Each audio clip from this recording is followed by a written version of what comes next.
बीड जिल्ह्यातील मस्साजोग गावचे सरपंच संतोष देशमुख यांच्या क्रूर हत्येनंतर मंत्री धनंजय मुंडे यांच्या राजीनाम्याची मागणी केली जात होती। 85 दिवस उलटल्यानंतर धनंजय मुंडेंच्या राजीनाम्याची मागणी मान्य झाली। मात्र मुंडेंच्या राजीनाम्याला उशीर झालाय का? राजीनामा नैतिकता म्हणून दिला गेला की केवळ अपरिहार्यता म्हणून? असे अनेक प्रश्न निर्माण होत आहेत।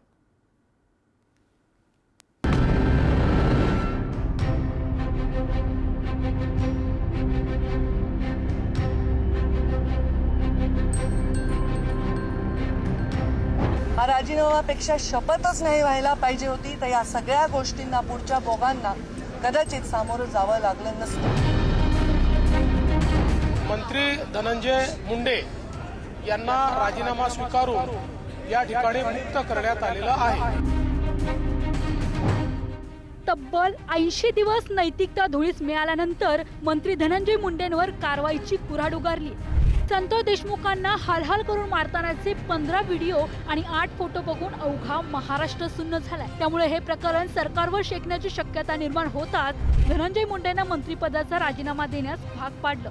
दरम्यान धनंजय मुंडेंनी मंत्रिपदाची शपथ नको घ्यायला होती अशी भूमिका मंत्री पंकजा मुंडेंनी मांडली। 9 डिसेंबर 2024 संतोष देशमुखांची हत्या, 11 डिसेंबर 2024 खंडणी प्रकरणी कराडवर गुन्हा, 15 डिसेंबर 2024 धनंजय मुंडे मंत्रिपदी, 31 डिसेंबर 2024 वाल्मिक कराड शरण, 1 मार्च 2025 हत्या प्रकरणात कराड मास्टरमाइंड, 4 मार्च 2025 मंत्री धनंजय मुंडेंचा राजीनामा। राज्याचे मंत्री श्री धनंजय मुंडे यांनी माझ्याकडे आपला राजीनामा दिलेला आहे। त्यामुळे मंत्री धनंजय मुंडे यांना राजीनामा स्वीकारून या ठिकाणी मुक्त करण्यात आलेलं आहे। हा राजीनामा फार आधी व्हायला पाहिजे होता, हा राजीनाम्यापेक्षा शपथच नाही व्हायला पाहिजे होती, तर या सगळ्या गोष्टींना, पुढच्या भोगांना कदाचित सामोरं जावं लागलं नसतं। घेणाऱ्यांनी सुद्धा आधी घ्यायला पाहिजे होता, धनंजयनी सुद्धा आधी राहायला पाहिजे होता। या सगळ्या वेदनांपासून कदाचित गरिमामय त्याला एक मार्ग मिळाला असता। धनंजय मुंडेंचा राईट हँड असलेल्या वाल्मिक कराड हा सरपंच संतोष देशमुखांच्या हत्या प्रकरणात मास्टरमाइंड असल्याचं समोर आले। त्यापाठोपाठ संतोष देशमुखांच्या हत्येचे क्रूर फोटो समोर आल्यानंतर महाराष्ट्रभरात संतापाची लाट उमटली। त्यामुळे नैतिक जबाबदारी म्हणून धनंजय मुंडेंनी राजीनामा दिल्याचं सरकारसह राष्ट्रवादीतर्फे सांगण्यात आलंय। मात्र खुद मुंडेंनी आपल्या राजीनाम्यासाठी वैद्यकीय कारण पुढे केल्यानं संताप व्यक्त होतोय। नैतिकता की आजारपणामुळे राजीनामा? बीड जिल्ह्यातील मस्साजोगचे स्वर्गीय संतोष देशमुख यांच्या निगृण हत्येतील आरोपींना कठोरात कठोर शिक्षा व्हावी ही माझी पहिल्या दिवसापासूनची ठाम मागणी आहे। समोर आलेले फोटो पाहून तर मन अत्यंत व्यथित झालंय। या प्रकरणाचा तपास पूर्ण झाला असून आरोपपत्र न्यायालयात दाखल झाले आहे। तसेच न्यायालयीन चौकशीही प्रस्तावित आहे। माझ्या सदसद विवेक बुद्धीला स्मरून आणि मागील काही दिवसापासून माझी प्रकृती ठीक नसल्यानं पुढील काही दिवस उपचार घेण्याचा सल्ला डॉक्टरांनी दिलाय। त्यामुळे वैद्यकीय कारणास्तव मंत्रिमंडळातून माझ्या मंत्रिपदाचा राजीनामा माननीय मुख्यमंत्री महोदयांकडे दिलाय। आता याच्यामध्ये धनंजय मुंडेचा किती संबंध आहे हा महत्त्वाचा मुद्दा आहे। पण ते काही का असेल ना, त्यांच्या होणारे जे आरोप पाहून त्याने स्वतःहून नैतिकतेला धरून तो राजीनामा ज्यांनी राजीनामा दिलाय त्यांचं म्हणणं काहीतरी वेगळंच आहे आणि हे त्यांच्या ट्विटवरच आलेलं आहे। त्याच्यामुळे याचं आय सीक क्लॅरिफिकेशन की नैतिकता म्हणून हा राजीनामा दिलाय का स्वतःच्या तब्येतीमुळे दिलाय, ही विसंगती त्यांच्या मोठ्या नेत्यांच्या आणि ज्या व्यक्तींनी राजीनामा दिलाय त्याच्यात आपल्याला दिसते। सदसद विवेक बुद्धीला स्मरून ते सांगतायत की त्यांची तब्येत ठीक नाही, डॉक्टरांनी सल्ला दिला। मग काल तुम्ही काय फेरफटका मारायला आला होतात तिकडे अधिवेशनात?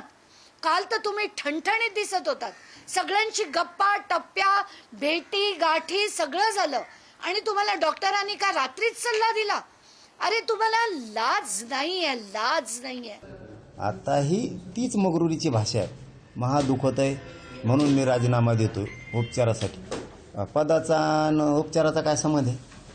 म्हणजे हे बरं झालं, मुख्यमंत्री साहेबांनाही फडणवीस साहेबांनाही कळालं ही इतकी मगरूर आणि माजरूड आहे म्हणून, आणि अजितदादांनाही कळालं। भ्रष्टाचाराचे आरोप आणि वाल्मिक कराडशी असलेल्या संबंधांमुळे धनंजय मुंडे पुरते घेरले गेले होते. मात्र नैतिकतेचं अधपतन झाल्याचं लक्षात आल्यास राजीनामा घेऊ असं मुख्यमंत्री देवेंद्र फडणवीस, अजित पवार यांनी स्पष्ट केलं होतं. पण संतोष देशमुखांना हालहाल करून मारतानाचे 15 व्हिडिओ आणि 8 फोटो समोर आल्यानंतर सरकारला जाग आली. मुख्यमंत्री देवेंद्र फडणवीस, उपमुख्यमंत्री अजित पवार, प्रफुल्ल पटेल आणि धनंजय मुंडे यांच्यात सोमवारी रात्री देवगिरी बंगल्यावर रात्री उशिरा बैठक झाली आणि याच बैठकीत धनंजय मुंडेंच्या मंत्रिपदाच्या राजीनाम्यावर शिक्कामोर्तब झाल्याचं समजतंय. वाल्मिकची पापं मुंडेंना भोवली. संतोष देशमुख हत्येचा सूत्रधार वाल्मिक कराड धनंजय मुंडे यांचा कट्टर समर्थक. गोपीनाथ मुंडे यांच्या घरगडी असलेल्या वाल्मिकची राजकीय आशीर्वादामुळे बीडमध्ये दहशत. मुंडे कुटुंबात राजकीय वाद झाल्यानंतर वाल्मिक धनंजय मुंडे यांच्या बरोबर. काळे धंदे आणि कारवायांच्या जोरावर वाल्मिक कराडचा बीडमध्ये दबदबा. सरपंच संतोष देशमुख यांच्या निगृण हत्येनंतर वाल्मिक कराड विरोधात असंतोषाचा भडका. बीडमधील सर्वपक्षीय नेते वाल्मिक विरोधात एकवटले.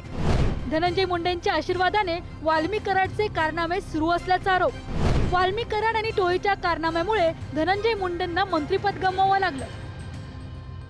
धनंजय मुंडेंचं नाव वारंवार घेतलं जात होतं. धनंजय मुंडे सुद्धा त्याचा आका आहे वगैरे वगैरे नावं त्याला लावल्या जात होती आणि मीडियाने सुद्धा धनंजय मुंडे आरोपी आहे असंच एकंदरीत चित्र रंगवलं होतं. परंतु आज त्या सर्व प्रकरणावर आता पडदा पडलेला आहे. 16 चौकशी अंतिम त्या ठिकाणी राजीनामा झालेला आहे. पण मुख्यमंत्री महोदय असतील, अजितदादा असतील, एकनाथ शिंदे असतील, दोन्ही उपमुख्यमंत्री महोदय आहेत, यांनी सर्वांनी मिळून हा निर्णय घेतलेला आहे.